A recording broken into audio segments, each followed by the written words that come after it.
Hello mga kalingap, welcome back sa aking YouTube channel, Square Gens. So kung bago ka lang sa aking YouTube channel, huwag niyo pong kalimutang mag-subscribe at click the bell button para like updated sa mag-upload na video.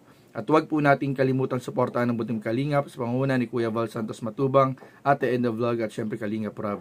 At pakisuportahan din po ang aming mga kasamahan sa Butim Kalingap. Nandiyan po ang K-Boys, Kalingap Partner, Kalingap Reactor at lahat po ng charity vlogger sa buong Pilipinas tumutulong sa mga kabayan natin na may hirap. Suportahan po natin lahat, guys. So ngayong hapon mga kalingap, samahan niyo po ako dahil meron po tayong tatalakayin na isang importanteng bagay mga kalingap. Ito po ay sabihin na natin mga kalingap, meron pong nakiusap sa akin na ito ay bigyang pansin dahil naging alarming na po ito sa grupo ng K-Boys. Dito niyo po ito mga kalingap unang malalaman, dito niyo po unang mapapakinggan, dito niyo po unang beses na mababalitaan po ito. Na marahil po kapag napanood po ito ng ibang mga reactor or ng ibang mga kasama natin sa Kalingap o Kalingap Partners ay maaaring gawin na rin po nilang topic. Dahil mga Kalingap, itong mga nakaraang araw, meron pong napansin ng ating mga kasamahan sa K-Boys. Meron pong napansin na parang merong hindi tama na nangyayari sa mga upload ni Kalingap Rob. Unang-una, matagal na pong magkakasama ang K-Boys, solid na po ang samahan, parang magkakapatid na talaga ang samahan mga kalingap. Subalit, meron pa rin po palang hindi po inaasahan, lalong-lalo na mga kalingap, ito ay kinagulat din po ni Kalingap Rob. So ito po mga kalingap ay hindi po ako gumagawa ng issue, hindi po ako nag-uumpisa na naman ng ingay, pero ito po ay napakiusapan po ako, nabigyang pansin para maging alarma kung sino man po ang gumagawa ng hindi maganda sa K-Boys o sa mga vlog ni Kalingap Rob. So umpisahan po natin mga kalingap, ito po ay sa magkakapatid po na mahihiyain. Yung tatlong magkakapatid po na mahihiyain na nasa bundok, yung hindi po halos magsalita, hindi po namamansin ng tao. So ito po mga kalingap ay napansin po ng ating mga kasama sa K-Boys at naging usap-usapan din po sa aming GC. Sa GC po namin. Dahil po, meron pong mga fake channel, merong mga fake page po, mga kalingap, na tila ba nag-a-upload ng mga vlog ni Kalingap Rob nang hindi pa po na-upload ni Kalingap Rob. Kung baga mga kalingap, katulad, ito lang po, bibigyan ko lang po kayo ng example. Yung isa po, mga kalingap, na upload ng fake channel, yung upload po ng fake channel ay ang nakalagay po sa kanyang title at thumbnail ay yung tatlong magkakapatid ay pumunta ng SM. Ito po ay nag 100k views mga kalingap. So wala pa pong upload si Kalingap Rob. Siguro oras lang ang pagitan.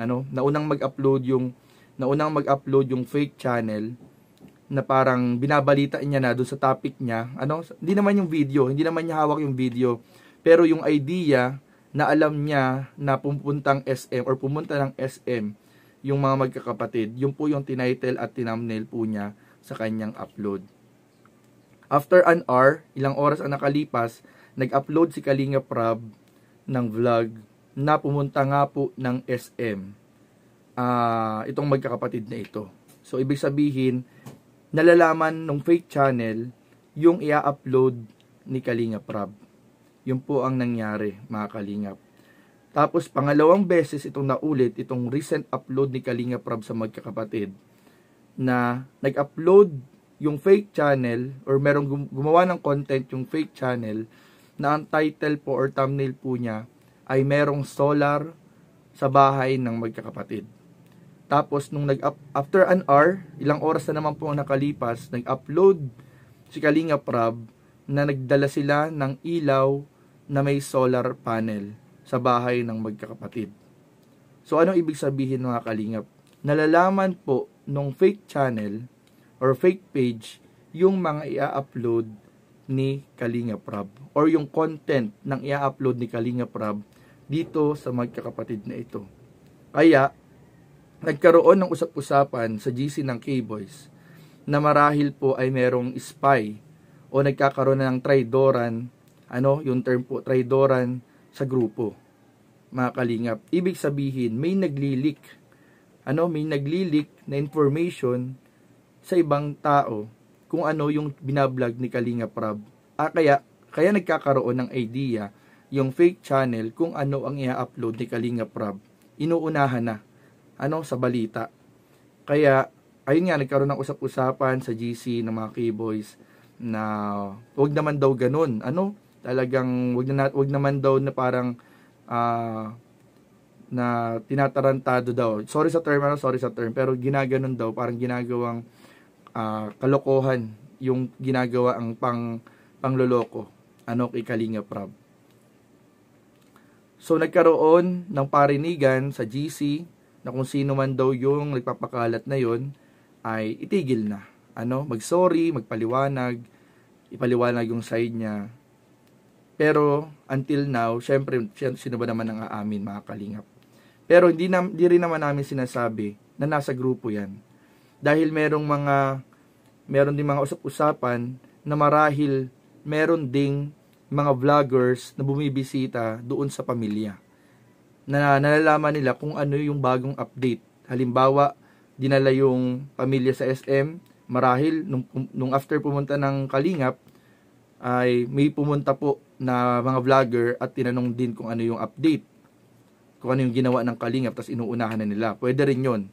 So sa ganung possibility, pwede naman ding nasa labas ng K-Boys yung sabihin na nating gumagawa ng advanced information content doon sa magkakapatid.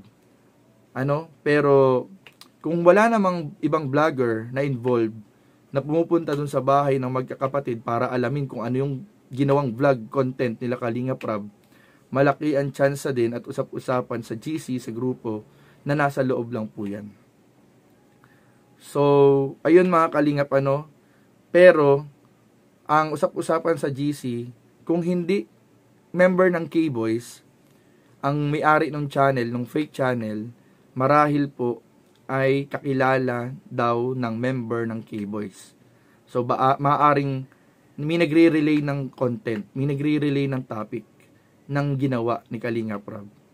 At itong dalawang fake channel na ito, mga Kalingap, ito, tandaan nyo po ito, mga Kalingap. Kung naka-follow kayo, kung naka-subscribe po kayo, pakiusap po ito ni Kalinga Prab, pinadaan sa atin, sabi ni Kalinga Prab, pakiusap po niya na i-report natin itong dalawang channel na ito. Ito po yung Kalingap Serye at Kalingap TV. Yan pong dalawa na yan, mga Kalingap. Kalingap Serye sa Facebook ata ito, Kalingap TV sa YouTube. Yan po ang mga fake or hindi na sabihin natin mga fake channel. Hindi po registered, wala pong connection sa Kalingap, pero ginagamit ang pangalan ng Kalingap sa kanilang mga title, sa kanilang mga content. At ang malala pa nito, inuunahan pa si Kalinga Prab sa mga topic, title, content, thumbnail na ginawa mismo ni Kalinga Prab. So mag-ingat po tayo, mga Kalingap. So hanggang ngayon po, ito po ay under investigation pa rin. Iniimbestigahan pa rin kung sino itong involved sa ganitong klaseng gawain. Pero yun nga, paalala din ay sana wala sa grupo. Sana wala sa grupo. At ayun nga, paalala din ni Kalinga Prab, mag-ingat po tayong lahat, mga Kalingap.